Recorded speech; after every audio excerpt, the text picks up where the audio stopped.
Mısırlıların kimin yok ettim. Birincide anam yok oldu, o pek bana ağır oldu. Çünkü anam benim o günde gözüm altında rahmetli oldu. Yanına bir adam yok idi. Benim başka adam yok idi.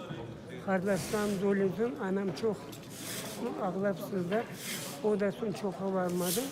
Ana bir ayın içinde, 28 gün içinde 4 kardeşim oldu.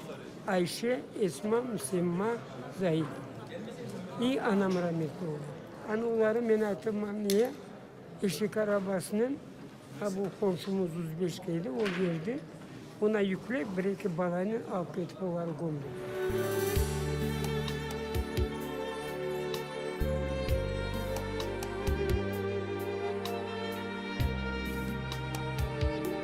Bu resimde genel olarak sürgünü anlatıyorum. Yani Rusya'nın yaptığı sürgünleri anlatıyorum ve bu sürgünde çocukların durumunu anlatmaya çalıştım. Çocuklar gördüğünüz gibi büyük bir korku, endişe içerisindeler. Gelecekleriyle ilgili büyük bir endişe yaşamaktalar. En çok bunu anlatmaya çalıştım. Bunda yasalgan şeylerge baktık, işte foto resimlerge, sergiye konulgan resimlerge baktık.